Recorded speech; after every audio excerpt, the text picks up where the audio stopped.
চিত্রাঙ্গনা লিখেছেন ইসরাত জাহান জেরিন, পর্ব 19। জীবন যেমন রঙিন তেমনই ধূসর, সবটুকু মিলিয়েই তো তার আসল সৌন্দর্য। বিকেল তখন ধীরে ধীরে রং বদলাচ্ছে, বাতাসে মিশে আছে স্নিগ্ধতার মৃদু স্পর্শ। প্রকৃতি নিজেই এক গভীর নিঃশ্বাস ফেলে শান্ত হচ্ছে। আকাশের নীল রংটা ক্রমে ফিকে হয়ে রক্তিম আভায় রঞ্জিত হচ্ছে। সূর্য অস্ততলে যাওয়ার প্রস্তুতি নিচ্ছে। দিগন্তে মেঘের সঞ্চার, কোথাও সাদা, কোথাও কালো, কোথাও বা লালের আভা মিশে আছে। এই সময়টায় প্রকৃতি এক নতুন রূপে সজ্জিত হয়। পাখিরা নিড়ে ফেরে, তাদের কণ্ঠে ক্লান্তির সুর। গাছের পাতায় পড়ে শেষ আলো, মৃদু বাতাসে দুলে ওঠে তারা। মানুষের মুখেও তখন দিনের পরিশ্রমের ছাপ। কিন্তু বিকেলের এই মায়াবী আবহাওয়ায় সব ক্লান্তি একেবারে মুছে যায়। এই সময়টায় প্রকৃতি ও মানুষের মধ্যে এক অদ্ভুত সঙ্গতি দেখা যায়। বিকেলের আলো ছায়ার খেলায় জীবনের নানান রং মিশে থাকে, যা আমাদের মনে করিয়ে দেয় প্রতিটি দিনের অন্তিম সৌন্দর্য ও প্রশান্তির কথা। চিত্রা সাদা জর্জেট শাড়ি আর সাদা কাজ করা ব্লাউজ পরে দাঁড়িয়ে আছে পুরে ছাই হয়ে যাওয়া তালুকদার বাড়ির সামনে। বাড়িটির পাশেই পারিবারিক কবরস্থান, যেখানে দূর থেকে কবরগুলো স্পষ্ট দেখা যায়। ধর্মের রীতি অনুযায়ী মেয়েদের সেখানে যাওয়া নিষেধ, তাই চিত্রা দূর থেকে এসে কবরগুলোর দিকে তাকিয়ে থাকে। ওই 3 হাত মাটির কবরই আমাদের আসল ঘর।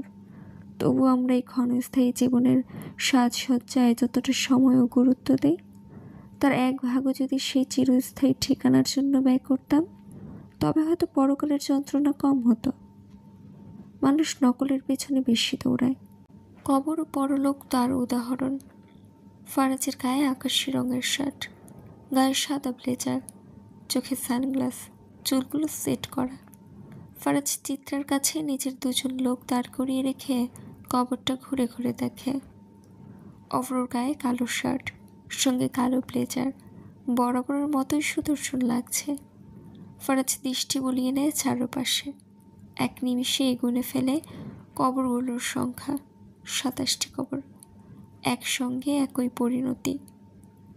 আগুনের ললিহান শিখায় দগ্ধ হয়ে মাটির সঙ্গে মিশে যাওয়া 27টি নামহীন অস্তিত্ব।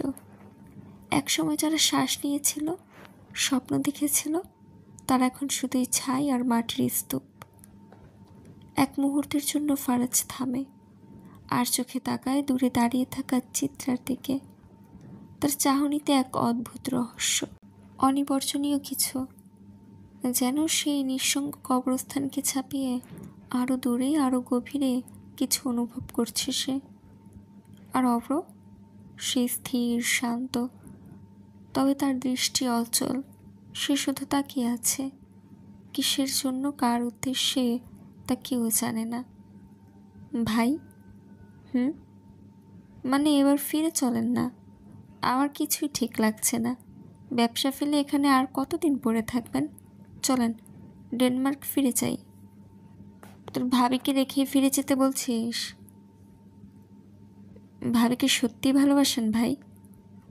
ফারাজ কিছুক্ষণ চুপ করে থাকলো, তারপর গভীর গলায় বলল, চরম ভালোবাসি। আপনার কথা শুনলে ভয় হয়। ভালোবাসার নীতি যে আপনার ক্ষেত্রে ভিন্ন।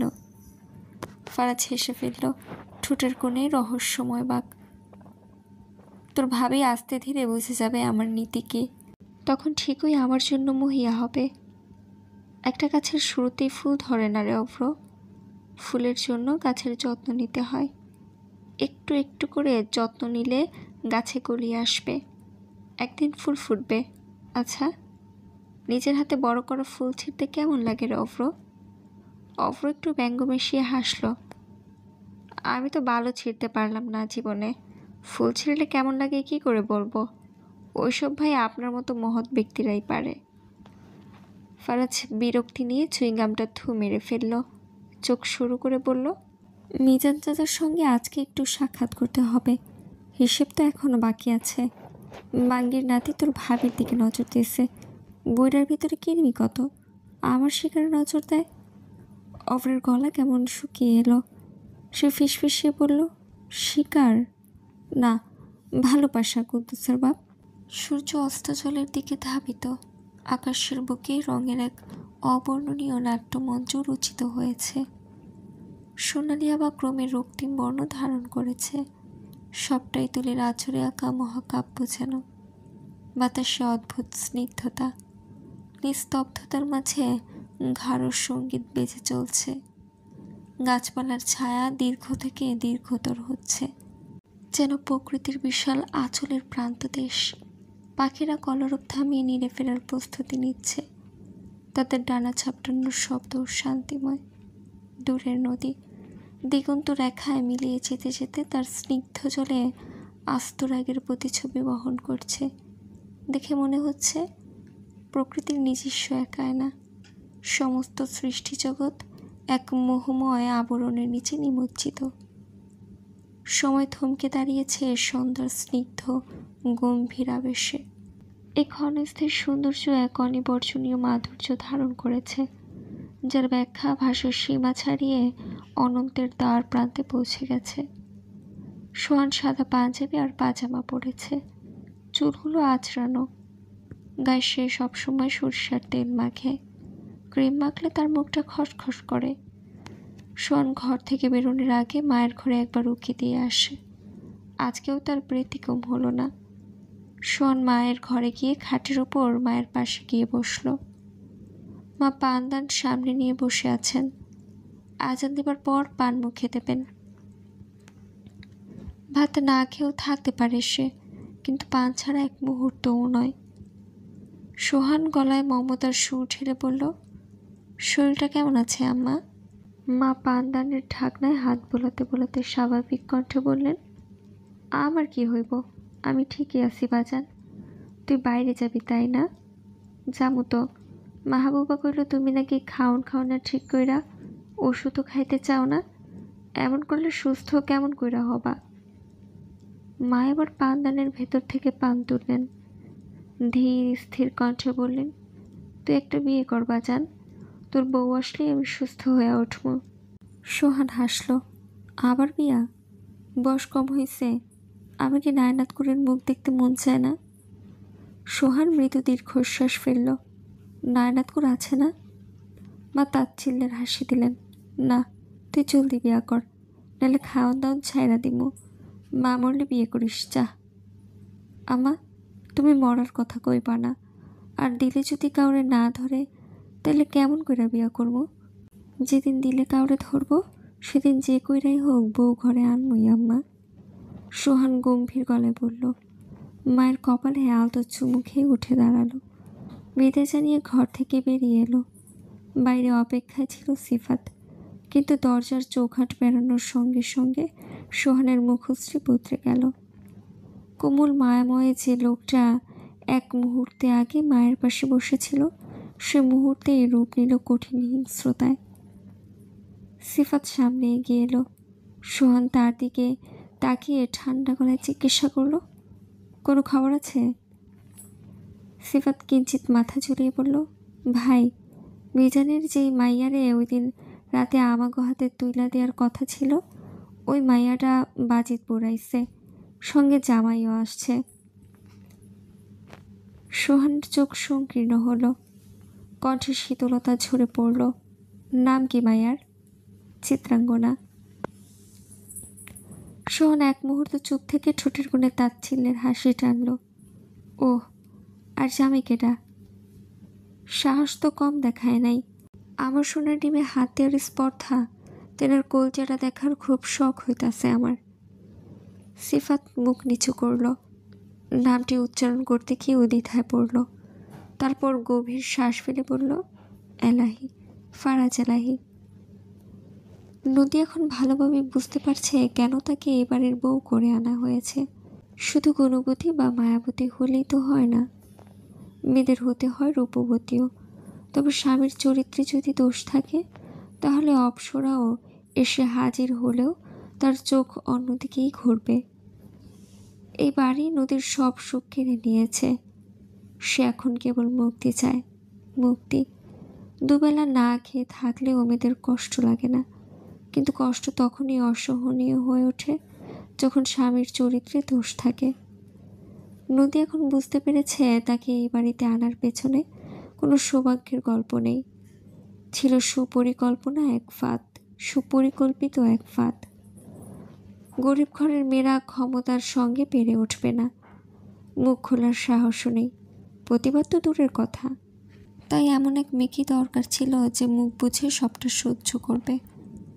তবে নদীর একটাই আফসোস, এই বাড়ির নারীরা কেউই প্রতিবাদ করে না, শুধু নীরবে সহ্য করে। কিন্তু সে কি সারা জীবন এভাবে সহ্য করবে, নাকি এই বন্ধিত্বের শৃঙ্খল একদিন ভেঙে তাকে কেউ উদ্ধার করবে? রাজন তৈরি হচ্ছে, সন্ধ্যায় গোসল সেরে আয়নার সামনে দাঁড়িয়ে প্রস্তুত হচ্ছে সে। নদী নিঃশব্দে এগিয়ে এসে তার পাঞ্জাবির বোতাম লাগিয়ে দেয়। রাজনের চোখে দম্বের ঝলক। হঠাৎ কোনো পূর্বাভাস ছাড়াই রাজন নদীকে শক্ত করে ধরে। নদীর শ্বাস বন্ধ হয়ে আসে। রাজনের ঠোঁট তার ওপর চেপে বসে নিষ্ঠুর দখলদারিত্বের মতো। নদী কোনো প্রতিরোধ করতে পারে না, শুধু নিঃশব্দে নিজেকে সংবরণ করে রাখে।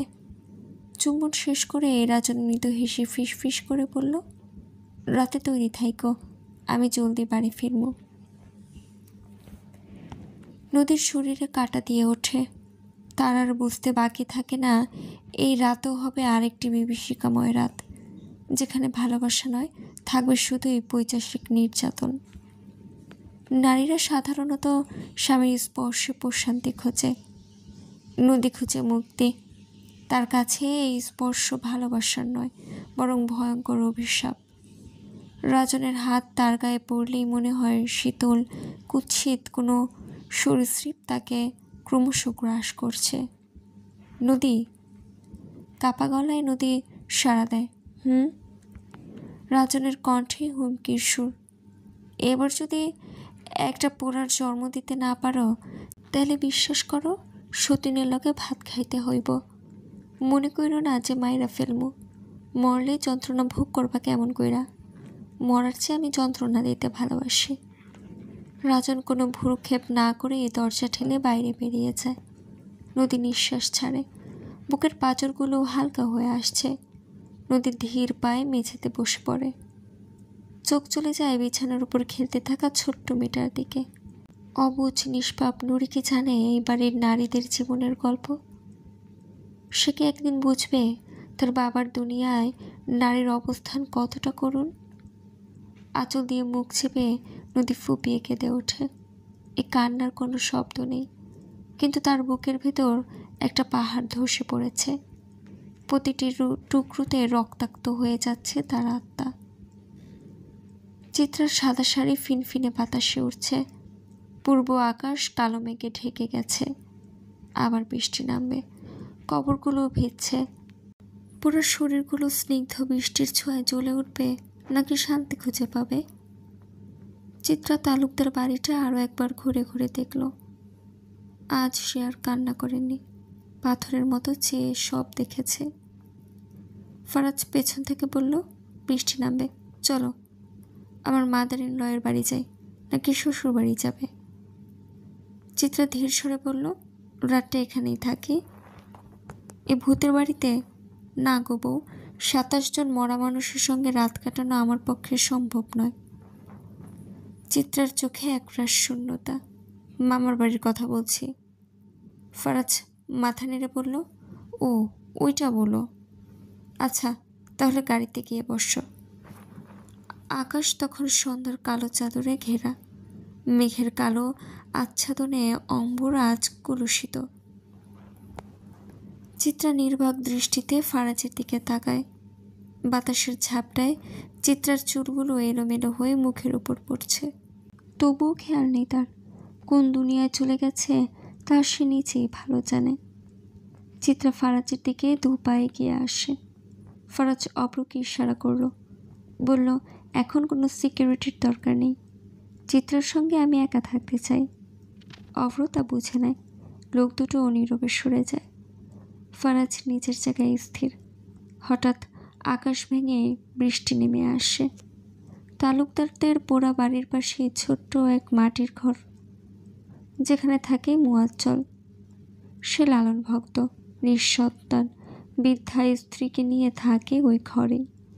তালুকদারদের জমি, পোড়া বাড়ি আর কবরগুলোর যত্ন নেয় সে। চিত্রাই তাকে এখানে থাকতে দিয়েছে। সেই মাটির ঘরের উঠানে একটা হারিকেন ঝুলছে, যার টিমটিমে আলো বৃষ্টির ফোঁটায় কাঁপছে। বৃষ্টি শুরু হতে কয়েকজন দৌড়ে আসে ছাতা নিয়ে। চিত্রা কোনো দিকে না তাকিয়ে শুধু ফারাজকে বলল, আজকে ভিজতে চাই, বৃষ্টির ছোঁয়ায় দুঃখ ভুলতে চাই। ফারাজ লোকদের বিদায় করে দেয়। চারদিকে সন্ধ্যার স্যাঁতসেঁতে অন্ধকার, তার মাঝেও বৃষ্টিতে ভিজছে দুজন। ভিজতে ভিজতে চিত্রা ধীরে ধীরে ফারাজের দিকে এগিয়ে আসে। ফারাজ তাকিয়ে আছে চিত্রার দিকে, আর চিত্রা তাকিয়ে আছে তার দিকে। হুট করে চিত্রা ফারাজকে জড়িয়ে ধরে, বুক ফাটিয়ে কাঁদতে কাঁদতে বলে, আমায় কেউ ভালোবাসেনি, আমায় একটু ভালোবাসা ভিক্ষা দিন। আমি ভালোবাসা চাই ফারাজ, একটু ভালোবাসেন আমায়। ফারাজ নির্বিকার, কি বলবে বুঝতে পারছে না, শুধু অনুভব করছে। চিত্রার জমে থাকা কান্নারা আজ বাঁধ ভেঙেছে। সে শক্ত করে চিত্রাকে বুকের মাঝে চেপে ধরে। বৃষ্টি ঝরছে, সন্ধ্যা গভীর হচ্ছে। চারপাশের অন্ধকার আজ চিত্রাকে ভয় দেখাতে পারছে না। আজ সে শুধু ফারাজকে আঁকড়ে ধরে থাকতে চায়। আজ দুঃখ ভুলে যাওয়ার রাত, আজ ভয় পেলে চলবে না, কিছুতেই না। ফারিয়া বারান্দায় বসে গুনগুন করে রবীন্দ্রনাথ গাইছে। এক সুরে গেয়ে চলছে, মাঝে মাঝে তাল মেলাচ্ছে পা দুলিয়ে। তার বিয়ের বয়স খুব বেশি হয়নি। তার স্বামী শেখ নিহান আহমেদ শেখ বাড়ির উত্তরাধিকার হওয়ার সত্ত্বেও ঘর জামাই হয়ে পড়ে আছে এখানে। বিষয়টা এক একজনের কাছে এক একভাবে ধরা দেয়। কেউ কেউ করুণা করে, কেউ বা তাচ্ছিল্য ভরে দেখে, কিন্তু নিহানের এসব নিয়ে কোনো ভাবনা নেই। সে বরং নিজের জগতে মগ্ন। সমুদ্র টলার আর তার অদ্ভুত ব্যবসায়িক পথ চলা। নিহানের বেশিরভাগ সময় কাটে সমুদ্রে, মাছের ট্রলারের সঙ্গে দেশ থেকে দেশান্তরে ঘোরা। চিত্রার বিয়ের আগের দিন রাতেও সে রওনা দিয়েছিল মায়ানমারের উদ্দেশ্যে, অথচ এখনও ফেরেনি। সময় যত গড়াচ্ছে, ফারিয়ার দুশ্চিন্তাও তত বাড়ছে। তার সবচেয়ে বড় চিন্তা তার স্বামী এই বাড়ির জামাই, সেই নিয়ে। কিন্তু কি করার, নিহান বাড়ির ইতিহাস জেনেই তো তাকে বিয়ে করেছে। এক কথাতে তাকে বিয়ে করতে রাজি হয়ে গিয়েছিল। শুধুই কি ফারিয়াকে কলঙ্কের হাত থেকে রক্ষা করতে, নাকি উদ্দেশ্য ভিন্ন? ফারু। সুর থেমে যায়। ফারিয়া কণ্ঠ চেনে, কিন্তু চট করে কিছু বলতে পারল না। ঘরটা প্রায় অন্ধকারে ডুবে আছে।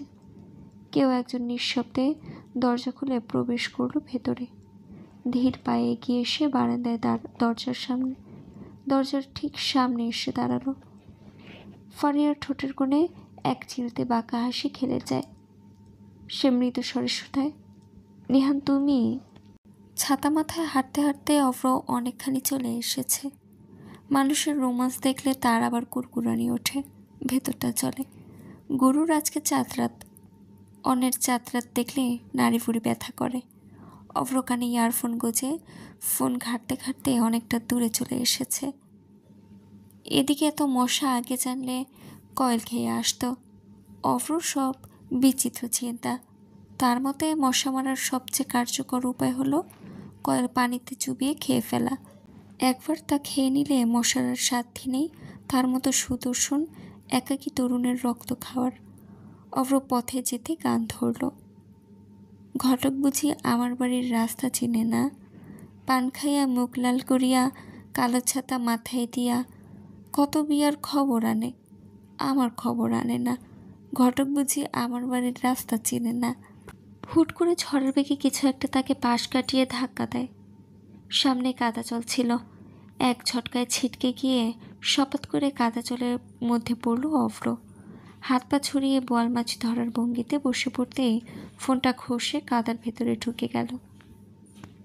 সে একবার নিজের হাত দুটোর দিকে চেয়ে দেখল, তারপর নাক কুচকে বলে উঠল, হোয়াট দ্য ফাক। কাদার মধ্যে হাত চালিয়ে ফোনটা খোঁজার ফাঁকে চোখ গেল পাশে। একটা মেয়েও পড়ে আছে কাদায় মাখামাখি, তার চোখে স্পষ্টই একরাশ বিরক্তি। মেয়েটির গায়ের কাদা ঝেড়ে নিতে নিতে বলল, রাস্তাঘাটে কানার মতো হাঁটেন কেন? অব্র বিস্ফোরিত চোখে তাকায়। সে হতবম্ব, উল্টো তো সরব। সে রেগে গিয়ে বলল, এই মেয়ে, আপনি আমাকে ধাক্কা দিয়েছেন, কানা আমি নাকি আপনি? মেয়েটির গলায় কটাক্ষ জোরে পড়ল, আপনি। অব্র দাঁত চেপে বলল, আবার মুখে মুখে তর্ক করছেন? সুদর্শন ছেলে দেখলেই উত্ত্যক্ত করতে মন চায়। মেয়েটি একটু বিচলিত হলো না, বরং বাঁকা হাসল। তর্ক মুখে মুখে করে নাকি অন্য কোনো বিশেষ অঙ্গ প্রত্যঙ্গ দ্বারা করে? অব্র থতমেত খেল। অসভ্য মেয়ে। মেয়েটা কাদা ঝাড়তে ঝাড়তে বলল, ওলে আমার সভ্য ছেলে, দেখুন ফাজলামি করবেন না, যত্তসব। তাহলে নষ্টামি করি? মেয়েটা উঠে দাঁড়ায়। কাদার মধ্যে দুটো ডাব পড়ে আছে, সেগুলো হাতে তুলে নিয়ে অফরোর দিকে চেয়ে বলল, লুলা নাকি, উঠতে পারেন না? আপনি আগে আমার কাছে ক্ষমা চান। সরি, কানে শুনতে পাচ্ছি না। অফরোর রাগ তখন তুঙ্গে।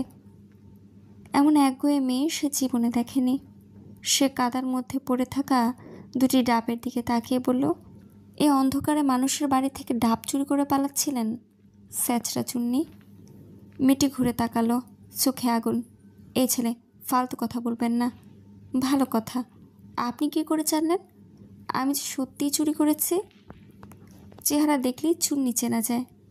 মেয়েটি তাতে দাঁত চেপে বলল, অনেক সহ্য করেছি, আর নয়।